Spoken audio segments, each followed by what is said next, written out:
നമസ്കാരം. ആരാധകരുടെ പ്രിയപ്പെട്ട താരജോഡിയാണ് അഭിഷേക് ബച്ചനും ഐശ്വര്യ റായും. ഇരുവരുടെയും പ്രണയവും വിവാഹവുമെല്ലാം സിനിമാ ലോകവും ആരാധകരും ആഘോഷമാക്കിയ സംഭവങ്ങളാണ്.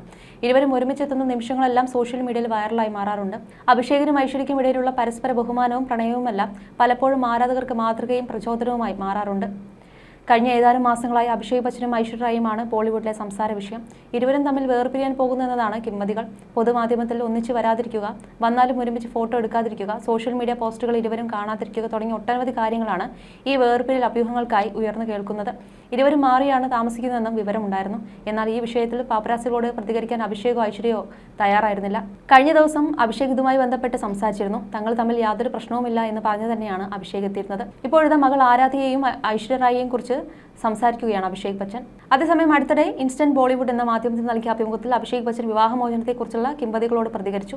താനും ഐശ്വര്യ റായും തമ്മിൽ യാതൊരു പ്രശ്നവും ഇല്ലെന്നും താൻ എന്നും തിരിച്ചു പോകുന്നത് സന്തോഷം നിറഞ്ഞ ഒരു വീട്ടിലേക്കാണെന്നും അഭിഷേക് പറഞ്ഞു. ഞാൻ ഇവിടുന്ന് നേരെ മടങ്ങുന്നത് ഒരു സന്തുഷ്ട കുടുംബത്തിലേക്കാണ്. അഭ്യൂഹങ്ങളോട് പ്രതികരിച്ച അഭിഷേക് ബച്ചൻ പറഞ്ഞു. തന്റെ ഭാര്യ പുറത്തുനിന്നുള്ള ശബ്ദങ്ങളോടും മുറവിളികളോടും തങ്ങളുടെ കുടുംബജീവിതത്തെ ബാധിക്കാൻ അനുവദിക്കാറില്ലെന്നും അദ്ദേഹം കൂട്ടിച്ചേർത്തു. ഒരു കാര്യം ഉറപ്പാണ്, ആദ്യം എൻ്റെ അമ്മ ആയാലും ഇപ്പോൾ എൻ്റെ ഭാര്യ ആയാലും അവർ പുറംലോകത്തെ വീടിനുള്ളിലേക്ക് കടക്കാൻ അനുവദിക്കാറില്ല, പ്രശസ്ത ബോളിവുഡ് താരം പറഞ്ഞു. ഞാൻ ഈ സിനിമാ മേഖലയിലാണ് വളർന്നത്, അതുകൊണ്ട് എന്ത് ഗൗരവമായി എടുക്കണമെന്നും എന്ത് ഗൗരവമായി എടുക്കരുതെന്നും എനിക്കറിയാം. സോഷ്യൽ മീഡിയയിൽ സംഭവിക്കുന്നതൊന്നും എന്നെ ബാധിക്കാറില്ല, അഭിഷേക് ബച്ചൻ വിശദീകരിച്ചു. പ്രശസ്ത നടൻ തുറന്നു പറച്ചിൽ വളരെയധികം നാളുകൾക്ക് നീണ്ടു നിന്നിരുന്ന അഭിഷേകിന്റെയും ഐശ്വര്യയുടെയും ദാമ്പത്യ തകർച്ചയെക്കുറിച്ചുള്ള അഭ്യൂഹങ്ങൾ അവസാനിപ്പിച്ചിരിക്കുകയാണ്. ഇതാദ്യമായില്ല അഭിഷേക് ബച്ചന്റെയും ഐശ്വര്യ റായുടെയും വിവാഹത്തെക്കുറിച്ച് ഗോസിപ്പുകൾ വരുന്നത്. ഏതാനും വർഷങ്ങൾക്ക് മുൻപ് ഐശ്വര്യ തന്റെ അമ്മയുടെ ആരോഗ്യ പ്രശ്നങ്ങൾ കണക്കിലെടുത്ത് സ്വന്തം വീട്ടിലേക്ക് കുറച്ച് നാൾ താമസം മാറിയപ്പോഴും താരദാമ്പത്യം അവസാനിച്ചതായി റിപ്പോർട്ടുകൾ വന്നിരുന്നു. അന്ന് രോഷാകുലനായ അഭിഷേക് സോഷ്യൽ മീഡിയയിൽ കുറിച്ചിരുന്നു. ശരി, അപ്പോൾ ഞാൻ വിവാഹമോചനം നേടുകയാണെന്ന് ഞാൻ വിശ്വസിക്കുന്നു. എന്നെ അറിയിച്ചതിന് നന്ദി. ഞാനും പുനർവിവാഹം കഴിക്കുമ്പോൾ എന്നെ അറിയിക്കാമോ?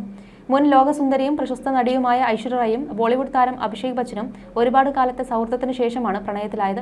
2007 നടന്റെ അച്ഛനും ബോളിവുഡിന്റെ ലെജൻഡറി സൂപ്പർ സ്റ്റാറുമായ അമിതാഭ് ബച്ചന്റെ മുംബൈ വസതിയായ പ്രതീക്ഷയിൽ വെച്ച് നടന്ന സ്വകാര്യ ചടങ്ങിലാണ് ഇരുവരും വിവാഹിതരായത്. പിന്നീട് 2011 ഇരുവർക്കും ആരാധ്യ എന്നൊരു മകളും ജനിച്ചു. അമ്മയായ ഐശ്വര്യ റായ്ക്കൊപ്പം അനവധി അവാർഡ് ഷോകളിലും കാൻസ് ഫിലിം ഫെസ്റ്റിവൽ പോലത്തെ പരിപാടികളിലും നിറസാന്നിധ്യമാണ് കുറച്ചു കാലമായി ആരാധ്യ ബച്ചൻ. കരിയറിലെ വലിയൊരു മോശം സമയത്തിന് ശേഷം ചില നല്ല ചിത്രങ്ങളുമായി വീണ്ടും സജീവമായിരിക്കുകയാണ് അഭിഷേക് ബച്ചൻ. താനും ഭാര്യ ഐശ്വര്യ റായും മകളെ എങ്ങനെ വളർത്തുന്നു എന്നതിനെക്കുറിച്ചാണ് അഭിഷേക് മനസ്സ് തുറന്നത്. ആരാധ്യ വളരുന്നത് ഒരു താരപുത്രിയായിട്ടല്ല, മറിച്ച് കുട്ടിക്കാലത്തിന്റെ എല്ലാ നിഷ്കളങ്കതയുമുള്ള സാധാരണ പെൺകുട്ടിയായാണെന്നാണ് നടൻ പറയുന്നത്. അമ്മ എന്ന നിലയിൽ വളരെ സ്നേഹവതിയാണെങ്കിലും ഐശ്വര്യ അത്രയും തന്നെ കർക്കശക്കാരിയുമാണെന്നാണ് അഭിഷേക് പറയുന്നത്. മറ്റു കുട്ടികളെ പോലെ ആരാധ്യയ്ക്ക് മൊബൈൽ ഫോണോ സോഷ്യൽ മീഡിയ പ്ലാറ്റ്ഫോമുകളോ ഇല്ലെന്നാണ് അഭിഷേക് പറയുന്നത്. മകളുടെ കാര്യത്തിൽ എല്ലാ ക്രെഡിറ്റും അവളുടെ അമ്മയ്ക്കാണ് ഞാൻ നൽകേണ്ടത്. എനിക്ക് പുറത്തുപോയി എൻ്റെ സിനിമകളിൽ അഭിനയിക്കാനുള്ള സ്വാതന്ത്ര്യമുണ്ട്. പക്ഷേ ആരാധ്യയുടെ കാര്യത്തിൽ ഐശ്വര്യ ആ ഭാരിച്ച ജോലികൾ സ്വയം കൈകാര്യം ചെയ്യുന്നു. പലപ്പോഴും അവൾ എന്നെ അത്ഭുതപ്പെടുത്താറുണ്ട്. എല്ലാ അർത്ഥത്തിലും ഐശ്വര്യ ഒരു നിസ്വാർത്ഥയാണ്. അമ്മമാർ ഇപ്പോഴും ഇങ്ങനെ വ്യത്യസ്തമായി ചിന്തിക്കുന്നവരാണെന്ന് ഞാൻ ശരിക്കും വിശ്വസിക്കുന്നു. അച്ഛന്മാർ സാധാരണയായി കൂടുതൽ ലക്ഷ്യബോധമുള്ളവരാണ്, പക്ഷേ അമ്മമാർ എന്നും അവരുടെ കുട്ടിക്ക് മുൻഗണന നൽകുന്നു. അതുകൊണ്ടാണ് അമ്മമാർ നമുക്ക് കൂടുതൽ പ്രിയപ്പെട്ടവരായി തീരുന്നത്. ആരാധ്യയെ സംബന്ധിച്ചിടത്തോളം എല്ലാം ഐശ്വര്യയുടെ മാത്രം എടുക്കുകൊണ്ട് സംഭവിച്ചതാണ്. ആരാധ്യ സോഷ്യൽ മീഡിയയിലില്ല, ഫോണുമില്ല. അവൾക്ക് സ്വന്തമായ ഒരു ഫോൺ ഇതുവരെ വാങ്ങി നൽകിയിട്ടില്ല. എല്ലാ നിഷ്കളങ്കതയുമുള്ള സാധാരണ പെൺകുട്ടിയായാണ് അവൾ വളരുന്നത്. അത് അവൾക്കും ഒരു അംഗീകാരം തന്നെയാണ്. അവൾ ഒരു മിടുക്കിയായ പെൺകുട്ടിയായി വളരുകയാണ്. അവൾ ഞങ്ങളുടെ കുടുംബത്തിന്റെ അഭിമാനവും സന്തോഷവുമാണ്. ഒരു ദിവസം അവസാനിക്കുമ്പോൾ ആരോഗ്യകരവും സന്തുഷ്ടവുമായ ഒരു കുടുംബത്തിലേക്ക് എനിക്ക് കയറി ചെല്ലാൻ പറ്റുന്നുണ്ട്. എന്നെ സംബന്ധിച്ച് അതാണ് എല്ലാം എന്നും അഭിഷേക് പറയുന്നു. പുറത്തു നടക്കുന്ന ഗോസിപ്പുകളും ബഹളങ്ങളും ഒന്നും തന്നെ കുടുംബജീവിതത്തെ ബാധിക്കാൻ അനുവദിക്കാറില്ല. ആദ്യം എൻ്റെ അമ്മ ആയാലും ഇപ്പോൾ എൻ്റെ ഭാര്യ ആയാലും അവൾ പുറം ലോകത്തെ വീടിനുള്ളിലേക്ക് കടക്കാൻ അനുവദിക്കാറില്ല. ഞാൻ ഈ സിനിമ മേഖലയിലാണ് വളർന്നത്, അതുകൊണ്ട് എന്ത് ഗൗരവമായി എടുക്കണമെന്നും എന്ത് ഗൗരവമായി എടുക്കരുതെന്നും എനിക്കറിയാം. സോഷ്യൽ മീഡിയയിൽ സംഭവിക്കുന്നതൊന്നും എന്നെ ബാധിക്കാറില്ലെന്നുമാണ് അഭിഷേക് ബച്ചൻ തുറന്നു പറഞ്ഞത്. അതേസമയം തങ്ങൾക്കിടയിൽ പ്രശ്നങ്ങളൊന്നും ഇല്ലെന്നും ഇപ്പോഴും നല്ല രീതിയിൽ പോകുന്നതായിട്ടും അഭിഷേക് സൂചിപ്പിച്ചിരുന്നു.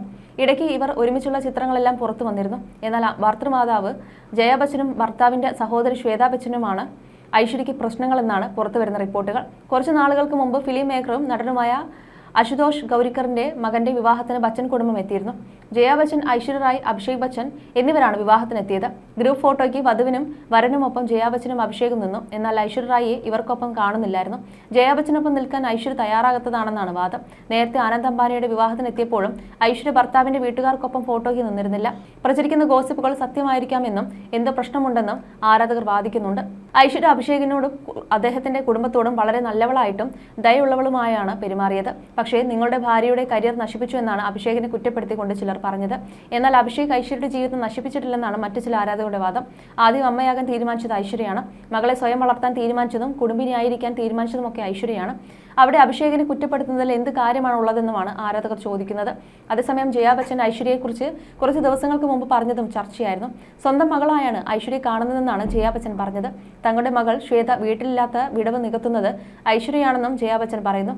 മകൾ ശ്വേത ബച്ചൻ വിവാഹിതയായപ്പോൾ അമിതാഭ് ബച്ചന്റെ ജീവിതത്തിൽ ഒരു ശൂന്യതയുണ്ടായിരുന്നുവെന്നും ഐശ്വര്യ തന്റെ വീട്ടിലേക്ക് മരുമകളായി എത്തിയപ്പോൾ ശൂന്യത ഇല്ലാതാക്കിയെന്നും അഭിഷേകിനെ കാണുമ്പോഴെല്ലാം ബച്ചൻ സന്തോഷവാനാണെന്നും ജയാ ബച്ചൻ പറഞ്ഞിരുന്നു. തങ്ങൾ ഐശ്വര്യയെ മരുമകളായി കണ്ടിട്ടില്ലെന്നും എന്നും മകളെ പോലെയാണ് കണ്ടിരുന്നതെന്നും ജയാ ബച്ചൻ പറഞ്ഞു. ഇതോടൊപ്പം തന്റെ ഭർത്താവ് അമിതാഭ് ബച്ചനെക്കുറിച്ചും ജയ സംസാരിച്ചു. തന്റെ മരുമകൾ ഐശ്വര്യ വീട്ടിൽ കാണുമ്പോഴെല്ലാം ബച്ചന്റെ കണ്ണുകൾ തിളങ്ങുമായിരുന്നു.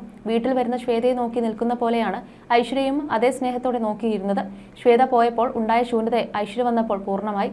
ശ്വേത കുടുംബത്തിലില്ല, മറ്റൊരു കുടുംബത്തിലേക്ക് പോയെന്നും ഇനി അവൾ ബച്ചൻ ഫാമിലി അല്ലെന്നത് ഉൾക്കൊള്ളാൻ വരെ പ്രയാസം നേരിട്ടു. അതുപോലെ തന്നെ ഒരിക്കൽ സ്റ്റാർഡസ്റ്റ് മാസികയുമായി സംസാരിക്കവേ ജയ ഐശ്വര്യയിലെ അമ്മയെയും പ്രശംസിച്ചിരുന്നു. അന്ന് ഐശ്വര്യയെ വണ്ടർഫുൾ മദർ എന്നാണ് വിശേഷിപ്പിച്ചത്. ഐശ്വര്യ ഇൻഡസ്ട്രിയിലെ വലിയ താരമാണ്. എന്നിട്ടും എൻ്റെ കുടുംബത്തിന് വലിയ പ്രാധാന്യം നൽകുന്നു. അവൾ ഒരു ശക്തിയായ സ്ത്രീയാണ്, ഒരു മനോഹരമായ അമ്മയാണ്. മകളെ അവൾ സ്വയം പരിചരിക്കും, എല്ലാ ജോലികളും സ്വയം ചെയ്യും എന്നുമാണ് മരുമകളെക്കുറിച്ച് ജയ പറഞ്ഞത്. ആരാധ്യ ജനിച്ച ശേഷം വിരലിലെണ്ണാവുന്ന സിനിമകളിൽ ഐശ്വര്യ അഭിനയിച്ചിട്ടുള്ളൂ. അമ്മയായ ശേഷം തങ്ങൾ ആരാധിച്ചിരുന്ന ഐശ്വര്യയുടെ രൂപത്തിലുണ്ടായ കാര്യമായ മാറ്റങ്ങൾ ഉൾക്കൊള്ളാൻ പല ആരാധകർക്കും കഴിഞ്ഞിരുന്നില്ല. പ്രസവശേഷം കാൻ ഫിലിം ഫെസ്റ്റിവലിൽ എത്തിയപ്പോൾ പലരും ഇത് ചൂണ്ടിക്കാട്ടിയിരുന്നു. നന്നായി വണ്ണം വെച്ചെത്തിയ നടിയെ കണ്ട് ഐശ്വര്യ തന്നെയാണോ ഇതെന്നാണ് പലരും ചോദിച്ചത്. ഐശ്വര്യയ്ക്ക് എന്തെങ്കിലും രോഗമാണോ, അതാണോ ഈ വണ്ണത്തിന് പിന്നിൽ, എന്ത് സംഭവിച്ചു? സാധാരണ പ്രസവശേഷം നടിമാർ പെട്ടെന്ന് വണ്ണം കുറയ്ക്കാറുണ്ട്. എന്നാൽ ഐശ്വര്യയ്ക്ക് അതിന് കഴിയുന്നില്ലല്ലോ. ഇതെന്താ രോഗമാണോ എന്നുള്ള തരത്തിലുള്ള ആളുകൾ സംസാരിച്ചിരുന്നു. പിന്നാലെ കടുത്ത ബോഡി ഷെയ്മിങ്ങും താരത്തിന് നേരിടേണ്ടതായി വന്നു. എന്നാൽ ഇതൊന്നും തന്നെ ഐശ്വര്യയെ ബാധിച്ചതേയില്ല. മുഴുവൻ സമയവും തന്റെ കുഞ്ഞിനൊപ്പം അമ്മയായതിന്റെ സന്തോഷത്തിലായിരുന്നു താരം.